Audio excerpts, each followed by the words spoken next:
Hi to everyone. मैं हूं मोहम्मद उमर फारूक। आज सभी स्टूडेंट्स का एकेडेमिया क्लासेस में स्वागत है। आप सभी जानते हैं कि एकेडेमिया क्लासेस की तरफ से एक नई सीरीज का शुभारंभ किया गया है, जिसमें हम आपके सामने एसएससी के प्रीवियस ईयर के पेपर्स को सब्जेक्ट वाइज एनालिटिकल वे में प्रस्तुत कर रहे हैं। इस सीरीज की खास बात यह है कि इसमें हमारी टीम प्रत्येक प्रश्न उत्तर के साथ साथ उनसे संबंधित दूसरे फैक्ट्स को भी कवर करेगी, क्योंकि कई बार यह होता है कि एग्जामिनर उसी प्रश्न में दूसरे तथ्यों को शामिल कर आपसे क्वेश्चंस कर लेते हैं। इसलिए अगर आप इस सीरीज का भरपूर लाभ उठाना चाहते हैं तो अपने साथ एक नोटबुक रखें, ताकि आपको जो भी क्वेश्चन से रिलेटेड इंपॉर्टेंट फैक्ट लगे उसे नोट डाउन कर ले। तो आइए इस सीरीज को आगे बढ़ाते हुए हम आज के सेशन की शुरुआत हिस्ट्री पोर्शन से करते हैं, जिसमें हम प्रागैतिहासिक काल तथा सिंधु घाटी सभ्यता से जुड़े फैक्ट्स को देखेंगे। तो आइए हम अपने प्रथम क्वेश्चन की तरफ बढ़ते हैं। इतिहास के आरंभिक काल को कहा जाता है। इतिहास के आरंभिक काल को पुरापाषाण काल कहा जाता है। जब भी इतिहास के आरंभिक काल की बात की जाती है तो इतिहास के आरंभिक काल को समझने के लिए हम तीन हिस्सों में डिवाइड करते हैं। पहला है प्रागैतिहासिक प्रागैतिहासिक काल, दूसरा है आद ऐतिहासिक काल, तीसरा है ऐतिहासिक ऐतिहासिक काल। प्रागैतिहासिक काल वो काल है जिसमें हमें लिखित साक्ष्य उपलब्ध नहीं होते। अगर हमें प्रागैतिहासिक काल को जानना है तो इसके लिए हमारे पास सिर्फ और सिर्फ एकमात्र आदि ऐतिहासिक काल वो काल है जिसमें हमारे पास लिखित साक्ष्य तो उपलब्ध है, लेकिन अभी तक उसकी लिपि नहीं पढ़ी जा सकी। उदाहरण के तौर पर हम सिंधु सभ्यता को देखते हैं, यानी कि सिंधु घाटी सभ्यता के लोग जिस लिपि का इस्तेमाल करते थे उस लिपि को हम अब तक नहीं जान सके। ऐतिहासिक काल में हमें लिखित तथा पुरातात्विक दोनों प्रकार के साक्ष्य मिलते हैं। पुरातात्विक दोनों प्रकार के साक्ष्य मिलते हैं। उदाहरण के तौर पर हम इसमें अशोक के प्राचीन शिलालेख को लेते हैं। और अशोक के को सबसे पहले किसने पढ़ा? जेम्स प्रीसेम। जेम्स प्रीसेम।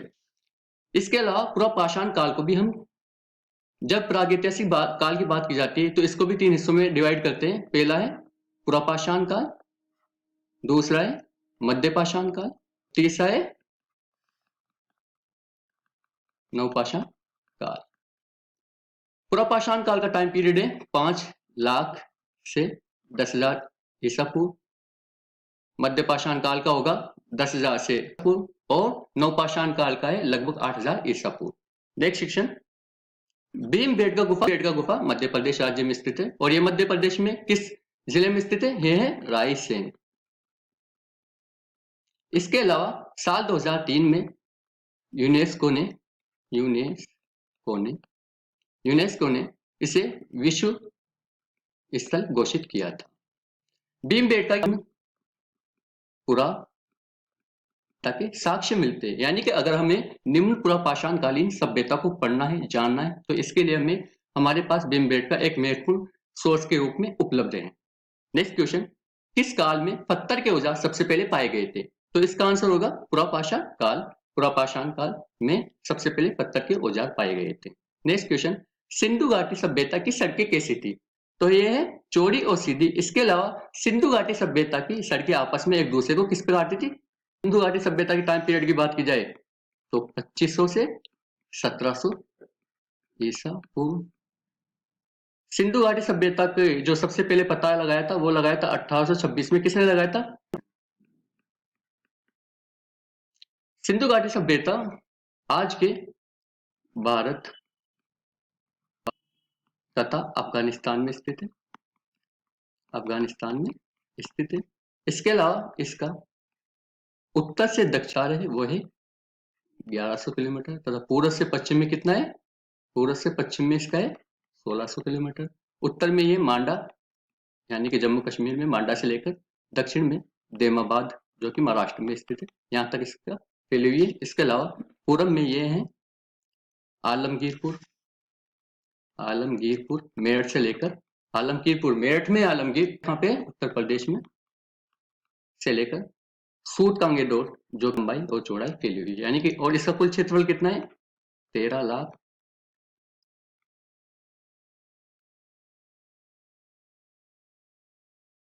नेक्स्ट क्वेश्चन, कौन सी सभ्यता अपने नगर नियोजन के लिए प्रसिद्ध है?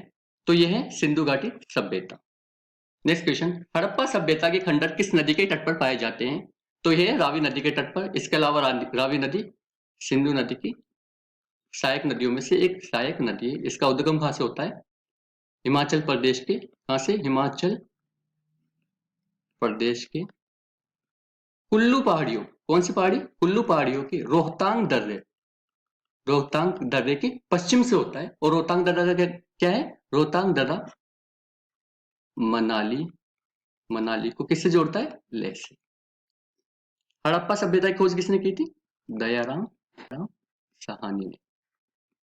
नेक्स्ट क्वेश्चन, मोहनजोदड़ो के खंडर किस नदी के तट पर पाए जाते हैं? मोहनजोदड़ो के खंडर पाए जाते हैं सिंधु नदी के तट पर। मोहनजोदड़ो की खोज किसने की थी? राखलदास बनर्जी ने, राखलदास बनर्जी ने। इसके अलावा सिंधु नदी का उद्गम क्षेत्र कहां पे है? तिब्बत में, तिब्बत में बोखरचू, बोखरचू के निकट एक हिमनद है, उससे इसका उद्गम क्षेत्र होता है। इसके अलावा इसे तिब्बत में सिंगी खबान तथा शेरमुख भी कहते हैं, शेरमुख भी कहते हैं। नेक्स्ट क्वेश्चन, मोहनजोदड़ो का स्थानीय नाम था, मोहनजोदड़ो का स्थानीय नाम था मृतकों का टीला। मोहनजोदड़ो कहां पर स्थित है? पाकिस्तान के प्रांत, कौन सा प्रांत? सिंध प्रांत। नेक्स्ट क्वेश्चन, विशाल स्नानागार कहां पर मिले थे? ये मिले थे मोहनजोदड़ो में। विशाल स्नानागार मोहनजोदड़ो में मिला था। इसके अलावा यहाँ पर एक काशी की मूर्ति मिली थी। काशी कौन सी मूर्ति? नर्तकी करती हुई मूर्ति मिली थी। नेक्स्ट क्वेश्चन, सिंधु घाटी के लोगों की एक महत्वपूर्ण रचना निम्नलिखित में से किसकी मूर्ति थी? वो थी नृत्य करती हुई बालिका की। नेक्स्ट क्वेश्चन, देवी माता की पूजा संबंधित थी, देवी माता की पूजा सिंधु घाटी सभ्यता के साथ संबंधित थी। सिंधु घाटी सभ्यता के लोग ईश्वर को 3 रूप में मानते थे। कितने रूप में? 3। नंबर 1, ये मानव के रूप में मानते थे, दूसरा वृक्ष के रूप में, और तीसरा पशु के रूप में। इसके अलावा सिंधु घाटी के लोग जादू टोने, तंत्र मंत्र आदि में विश्वास करते थे। इसके अलावा ये लिंग योनि की भी पूजा करते थे। नेक्स्ट क्वेश्चन, सिंधु घाटी सभ्यता का कौन सा है? वो है लोथल। लोथल कहां पर स्थित है? गुजरात के अहमदाबाद जिले में। गुजरात कौन से जिला? अहमदाबाद। और किस नदी के किनारे स्थित है? गोवा। खोज किसने की? एस आर राव ने इसकी खोज की। और लोथल में क्या मिला है? एक दिशा मापक यंत्र भी मिला है, यानी कि उस समय के लोग भी दिशा मापने के लिए टेक्नोलॉजी का इस्तेमाल करते थे। नेक्स्ट क्वेश्चन, लोथल नामक स्थान पर निम्न सभ्यताओं में से किसका जहाजी मालगाड़ था? वो था सिंधु घाटी सभ्यता का, क्योंकि सिंधु घाटी का सभ्यता का विस्तार गुजरात में भी था। नेक्स्ट क्वेश्चन, निम्न में से कौन सा सिंधु घाटी सभ्यता का एक बंदर का शहर माना जाता है? कौन सा माना जाता है? वह है लोथल। लोथल के बारे में हम पिछली स्लाइड में जिक्र कर चुके हैं। नेक्स्ट क्वेश्चन, सिंधु घाटी सभ्यता में कालीबंगा किसके लिए प्रसिद्ध है? कालीबंगा प्रसिद्ध है मिट्टी के बर्तन। इसके अलावा कालीबंगा की खोज किसने की थी? बेबीलाल, बेबीलाल, बेबीलाल एवं बी के थापर, यानी इसके क्या थे? उत्खनन करता। इसके अलावा यहाँ पे जुते हुए खेत के साक्ष्य मिले, जुते हुए खेत के साक्ष्य, खेत के क्या मिले? साक्ष्य मिले। इसके अलावा कहां पर है ये? हनुमानगढ़ में, यानी कि राजस्थान के जिले में स्थित है।